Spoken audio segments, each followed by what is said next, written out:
So இந்த ஷார்ட்ஸில் நம்ம வந்து ஒரு அரோமேட்டிக் ஈத்தருக்கு நமக்கு வந்து எப்படி நேம் வந்து கொடுக்க நம்ம வந்து பார்க்க போகிறோம். முதல்ல இங்கே கொடுத்துருக்க ஸ்ட்ரக்சர் வந்து நான் வந்து ப்ராப்பராக நான் ட்ரா பண்ணிக்கிறேன். ஓகே, இங்கே வந்து சிசி ஸ்கெட்ச் 4 வந்து கொடுத்துருக்காங்க.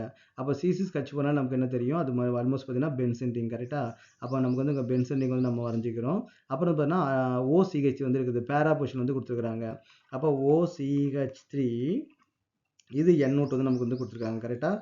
அப்போ இதுக்கு நம்ம என்ன பண்ணால் ஐயூபேக் நேம் வந்து நம்ம வந்து எழுதணும். நமக்கு நல்லாவே தெரியும் பென்சன் ரிங்கு கூட OCH குரூப் வந்து அட்டாச் ஆயிருந்துச்சுன்னா அதுக்கு பேர் நம்ம என்ன சொன்னால் அனிசோல் அப்படின்னு வந்து சொல்லுவோம். ஓகேவா? அனிசோல் அதோட இது காமன் நேம் தான். பட் காமன் நேமே நம்ம என்ன பண்ணுவோம், ஐயூபேக் நேம் வந்து யூஸ் பண்ணுவோம்.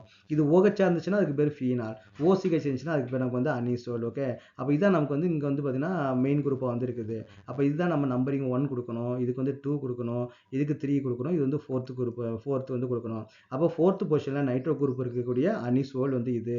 அப்போ இது what is the IUPAC name? 4 nitro. Okay, so 4 nitro anisole.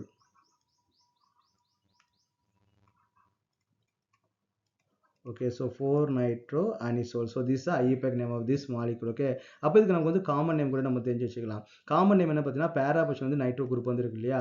அப்போ பேரா நைட்ரோ அனிசோல் வந்து பார்த்தீங்கன்னா காமன் நேம், 4 நைட்ரோ அனிசோல்ன்றது IUPAC நேம்.